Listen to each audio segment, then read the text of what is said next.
অস্থিতিশীল মধ্যপ্রাচ্যে নতুন সংকট ভেঙে দুই টুকরো হওয়ার শঙ্কায় ইয়েমেন।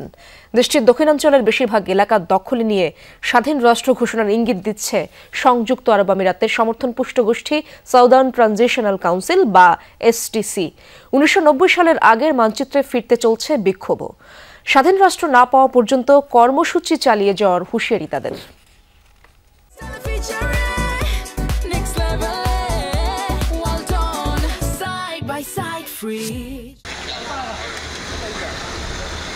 ইয়েমেনে গত কয়েকদিনে আন্তর্জাতিক স্বীকৃত সরকার এবং তাদের সমর্থিত গোষ্ঠীগুলোর সাথে বিচ্ছিন্নতাবাদী এসটিসি যোদ্ধাদের হয় তুমুল লড়াই।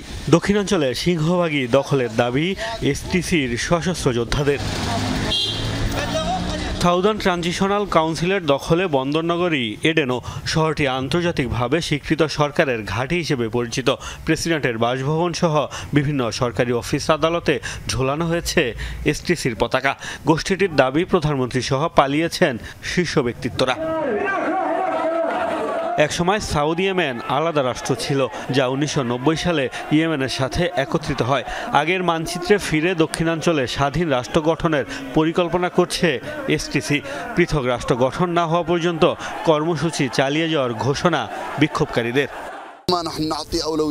এটি একসময় প্রতিষ্ঠিত রাষ্ট্র ছিল। রাষ্ট্র পুনরুদ্ধার করা আমাদের অধিকার। হুতিরা সানায় তাদের রাষ্ট্র প্রতিষ্ঠা করেছে। দক্ষিণাঞ্চল অবশ্যই নিজস্ব জনগণের মাধ্যমে শাসিত হবে। রাষ্ট্র গঠনের লক্ষ্যে বিভিন্ন দেশের সমর্থন আদায়ের চেষ্টা করছে গোষ্ঠীটি। এমনকি আন্তর্জাতিক জোটের অংশ হয়ে হুতির বিরুদ্ধে লড়াই করতেও রাজি তারা। আমরা একা হুতিদের বিরুদ্ধে লড়াই করতে পারবো না। একটি আরব এবং আন্তর্জাতিক জোট গঠিত হলে ইনশাআল্লাহ সম্মুখ সারিতে থাকব। তবে সর্বপ্রথম উত্তরের জনগণকে তাদের ভূমি মুক্ত করার ইচ্ছা থাকতে হবে। গৃহযুদ্ধ চলাকালীন সংযুক্ত আরব আমিরাতের মদদে গঠিত হয় এসটিসি। হুতি বিদ্রোহীরা রাজধানীর নিয়ন্ত্রণ নিলে সরকারি বাহিনী সহ অন্যান্য গোষ্ঠীগুলোর সাথে তারাও দক্ষিণাঞ্চলে অবস্থান নেয়। মোস্তফা মাহমুদ, যমুনা নিউজ।